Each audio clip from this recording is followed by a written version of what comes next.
Bonjour à tous, merci de nous suivre dans Mobility TV. Aujourd'hui, nous allons parler du pricing VO, le pricing des véhicules d'occasion. Vous aurez traduit de vous-même. Alors, nous déplorons l'absence de nos amis de la Centrale et d'Autovista qui devaient être là, mais nous avons l'immense plaisir d'accueillir Jean-Pierre Gauthier, directeur général de l'Argus. Bonjour. Bonjour. Merci d'être avec nous.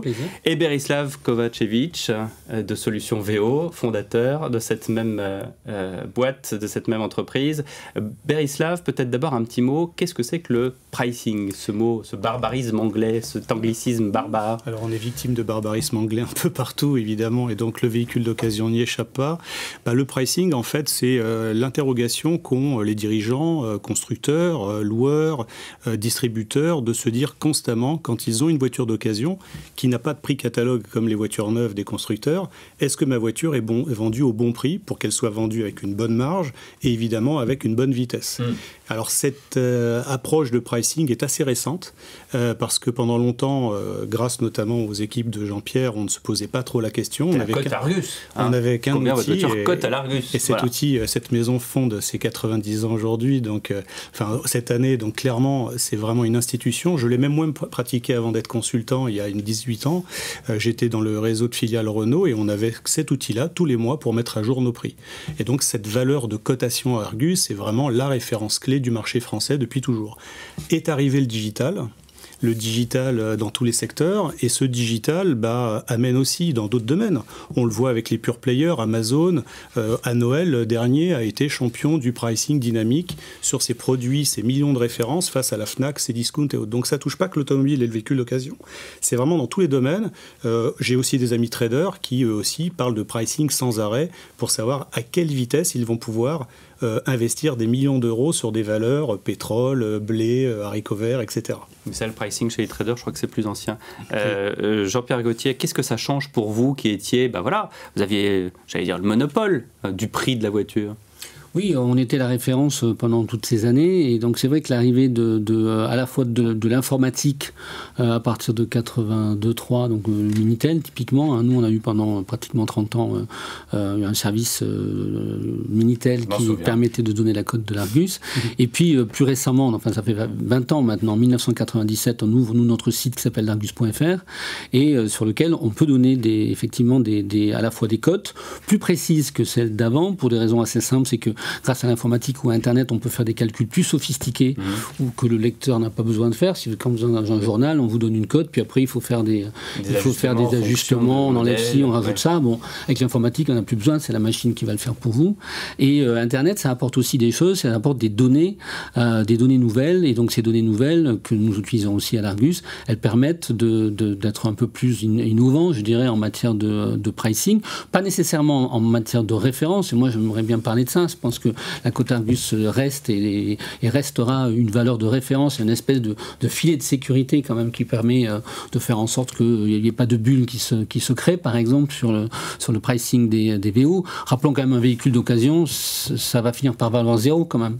Donc à un moment donné, qui c'est qui a le mistigris, Et donc nous, à l'Argus, on souhaite rester cet intermédiaire qui évite le mistigris. Et puis par ailleurs, il y a des valeurs de marché, nous-mêmes on en fabrique une petite dizaine, qui sont faites avec des données qu'on trouve sur Internet ou que nous avons dans nos propres logiciels et qui permettent de donner des prix plus précis, qui sont aussi, qui dépendent un peu du taille par exemple de certaines variations conjoncturelles de marché, de l'arrivée d'un parc de véhicules en retour buyback et qui viennent perturber le marché, ou de tenir compte par exemple de la géolocalisation des véhicules. Donc oui, il y a quand même de l'avancée grâce à ça, et nous on essaye d'être à la pointe de cette innovation-là.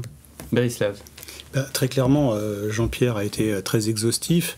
C'est vrai qu'à une époque, on demandait tout simplement à ses commerciaux, quand ils recevaient un client, de regarder la cote Argus, d'avoir une estimation de valeur et de partir dessus pour négocier. Alors c'est vrai qu'aujourd'hui, nous, avec notre équipe de consultants, on continue de la préconiser tous les jours, parce que c'est vrai que ça permet aux commerciaux de se positionner très différemment par rapport à une époque.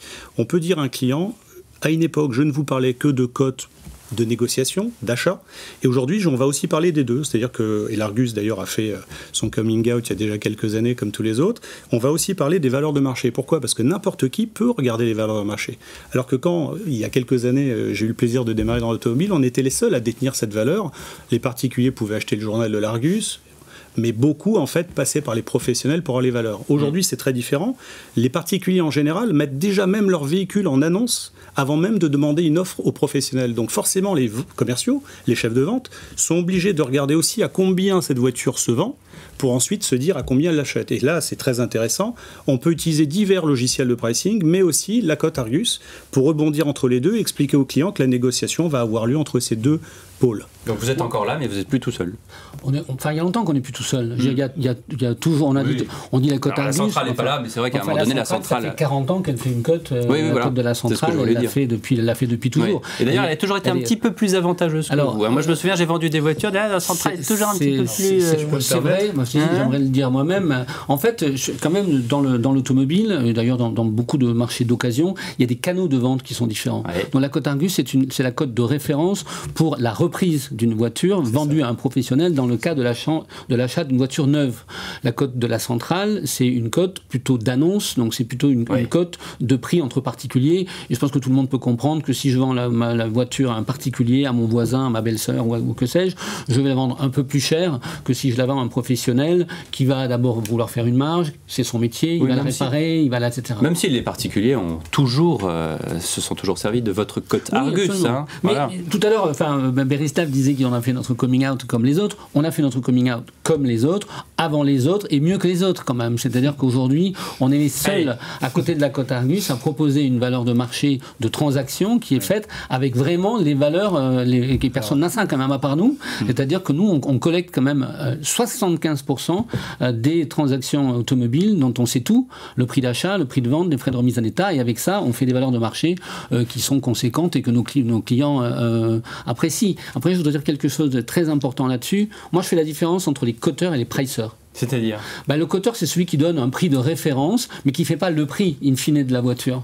Le pricer, c'est celui qui dit, voilà combien ça vaut. Un peu si vous allez acheter des meubles aux enchères, il y a le commissaire-priseur qui va donner une estimation, et puis après, il y a la vente. Et là, au cours de la vente, ça se vend plus cher ou moins cher. Ça va dépendre un peu de l'offre et de la demande. Donc nous, à l'Argus, on est depuis 90 ans des coteurs, et on voit bien qu'aujourd'hui, il faut devenir des pricers, et d'ailleurs, on est devenus nous-mêmes des pricers, c'est-à-dire qu'on est capable de proposer des services qui ne sont pas seulement le prix de référence, mais le prix auquel on pense que vraiment ce véhicule devrait être vendu ou acheté. C'est un monde évidemment très objectif, mais qui est encore subjectif dans la tête de nombreux professionnels.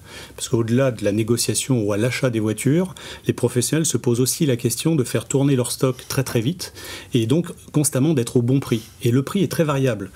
Jean-Pierre vient de mettre en avant l'offre et la demande. C'est vrai qu'on voit l'offre et la demande. En France, il y a à peu près 930 000 annonces en permanence. C'est-à-dire qu'on a 2 mois de vente en ligne.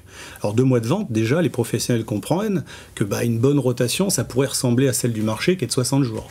Mais beaucoup de chefs de vente, pendant longtemps, se disaient, moi le premier, tant qu'une voiture n'a pas 90, 120 jours, c'est pas trop grave. Mais en fait, on s'aperçoit aujourd'hui, parce que Internet nous fait progresser, nous oblige à progresser, et les autres sociétés pourraient le dire aussi, on doit de plus en plus être précis parce que la fourchette de négociation en fait, est très très faible.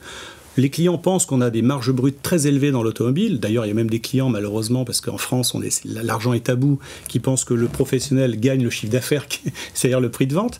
Donc, on doit leur expliquer déjà qu'il y a une marge brute qui est très différente. Mais dans cette marge brute, le pricing va permettre d'ajuster la marge finale. Et aujourd'hui, on peut le dire, sur ce plateau, l'ensemble des professionnels aujourd'hui en France se battent pour 300 à 600 euros en bas de leur tableau de bord. Donc, aujourd'hui, on a non seulement besoin d'avoir des outils de plus en plus complexes, et là, c'est vrai que Planète VO avec Sonar et Autovisuel, c'est vrai que la panoplie des solutions de l'Argus est très étoffée, donne non seulement des valeurs d'annonce, mais également des valeurs de transaction. Et là, c'est les autres professionnels qui nourrissent avec les factures réelles cette info, alors que les autres pricers n'ont que les valeurs d'annonce affichées, qui elles-mêmes bougent régulièrement. Juste pour info, vous allez dans la grande distribution, vous pouvez changer 4 fois par jour le prix de confiture. On sait par exemple que Jean-Pierre ou moi, on adore telle marque de confiture et qu'on l'achète les yeux fermés à 17h. Eh bien, les grandes distributions vont s'arranger pour que le prix soit mieux placé, par exemple de 10h à midi, zone froide. On n'en est pas encore là dans l'automobile, mais tous ces outils permettent aujourd'hui d'affiner l'offre au départ, mais également pendant que la voiture est achetée, l'offre pendant qu'elle est à vendre. Mais alors justement, j'apporterai des nuances là-dessus quand même. Juste parce que avant de vos nuances, moi en tant que particulier, je me dis où est la confiance envers le particulier, envers l'acheteur. C'est ça aussi. C'est pour ça que je crois qu'il y a besoin d'un coteur de référence qui est indépendant, parce que ça c'est un élément très important pour nous. Mais vous considérez comme indépendant ? Ah bah oui, nous on est une entreprise familiale, indépendante, on n'appartient à aucun groupe. Je vois des constructeurs qui achètent des coteurs, donc là, je m'interroge quand même, ou même des pricers. Bon, nous on est une entreprise familiale et on souhaite le rester. On pense que c'est un élément essentiel de la confiance que nos différents clients, qui sont à la fois le particulier et le professionnel, nous accordent. Et d'ailleurs, la cote Argus, elle a cette particularité, c'est qu'il y en a la moitié qui la trouve trop basse et l'autre moitié qui la trouve trop haute. Voilà, donc on souhaite rester dans cette logique-là. Je pense que c'est quelque chose de très important, parce que dans le pricing, il y a quelquefois une petite, enfin c'est même assez gros en réalité, mais il y a une confusion, c'est-à-dire qu'on croit à un prix de marché d'un modèle, mais en fait ça n'existe pas. Il y a une zone de prix pour un modèle, et puis après il y a le prix de la voiture que vous êtes en train d'acheter et que ce monsieur ou madame sont en train d'acheter. Et donc l'intérêt du pricing que je pourrais appeler la tarification flexible, c'est d'être capable de s'adapter à la fois aux moyens peut-être aussi des acheteurs et des vendeurs, mais aussi aux caractéristiques de mon groupe. C'est-à-dire qu'évidemment, par exemple, la durée de rotation, elle a besoin d'être plus grande dans des grandes villes où le prix du mètre carré est cher, où ça coûte très cher de garder une voiture sur un parking. Bon, si vous êtes en province, vous n'avez pas de problème d'espace et vous pouvez garder les voitures un peu plus longtemps sur votre parc, vous pouvez très bien vivre avec un délai de rotation qui sera moins bon. Donc donc devenir pricer, c'est pas donner la cote d'un véhicule, c'est dire à un instant T, ce véhicule-là, aujourd'hui, ici et maintenant, dans telle concession, et on devrait le vendre à ce prix-là. Oui, alors c'est justement cette offre et la demande qui est extrêmement fluctuante, qui fait qu'à un moment donné, vous achetez une voiture dans de bonnes conditions, mais parce que vous êtes peut-être le seul ou l'un des rares sur le marché à poser ces véhicules, et 5 jours après, vous en avez d'autres qui le possèdent et qui l'affichent à un autre prix. Et ça, cette mobilité des prix, elle n'existe pas sur le véhicule neuf. Sur le véhicule neuf, les prix sont catalogues, etc. Et sur le VO... Sauf à certaines périodes. Alors évidemment, on est en promotion. C'était la nuance que je voulais apporter. On ne peut pas comparer un pot de confiture, malgré tout, et une voiture d'occasion. On peut comparer un pot de confiture avec une voiture neuve. Donc effectivement, il peut y avoir des périodes de promotion, des choses comme ça, il y a des stocks à gérer. Dans le véhicule d'occasion, le véhicule est unique par nature, et donc il existe un prix, je dirais, qui est propre à ce véhicule-là, son kilométrage, son âge, son état, comment il a été entretenu, comment il a été conduit, est-ce qu'il a été gardé dans un garage, ou est-ce qu'il a passé la nuit dehors, enfin, tous ces éléments. C'est vrai pour le VO et pas pour la LLD en VN, parce que là, à une époque, on disait, on n'achète pas une voiture comme on achète une cravate. Là, pour le coup, sur ce sujet, et c'est pas le sujet aujourd'hui. Sur le VN, on achète plus difficilement une cravate. Vraiment au sens strict, avec un prix qui peut équilibrer l'offre et la demande. Dans le VO, c'est moins vrai, c'est-à-dire que ça équilibre l'offre et demande locale. Alors la nouveauté quand même, c'est que j'utilisais l'exemple du pot de confiture. Alors c'est clair que c'est pas un pot de confiture qui est vieilli. C'est bientôt le goûter, c'est ça. Oui, c'est ça, c'est ça. Je reste gourmand depuis tout petit. Le pot de confiture, en fait, là où il est intéressant, c'est dans cette variabilité d'offres de prix. J'ai des professionnels qui régulièrement, maintenant, depuis 6 mois, 1 an, 2 ans, commencent à tester des prix à la hausse comme à la baisse. Sauf qu'au lieu de les tester en les changeant tous les 60-90 jours, ils font comme nos amis américains. Je vais régulièrement à la NADA pour regarder un peu ce qu'ils font. Aujourd'hui, eux, ils changent leur prix tous les 3 jours. Et ils le changent souvent par petites variations, à la hausse comme à la baisse, en fonction de l'offre et la demande. Et plus on a d'outils de pricing, plus on peut mobiliser des datas très compliquées à gérer tout seul dans son coin, dans son point de vente. Et des maisons comme l'Argus aident, c'est des sacrés outils d'aide à la décision. J'aurais adoré avoir ça il y a 20 ans. Ça reste le point fixe. Là, ça reste le point fixe. C'est comme Joséphine pour Napoléon, ça reste le... Mais je crois qu'il a fini par la quitter quand même, mais pour des raisons de base politique. On est passé de la confiture à Napoléon, c'est quand même quelque chose. Moi, j'avais une question à vous poser, parce que est-ce que derrière, on parle beaucoup d'ajustement de prix, est-ce que derrière, vous n'avez pas des providers, justement, d'algorithmes qui eux-mêmes représentent une concurrence entre eux et se disent, regardez, nous, on calcule mieux que notre concurrent. Nous, d'abord, on a ces gens qui font les algorithmes dans nos propres équipes. À l'Argus, c'est 250 personnes qui travaillent sur le VO.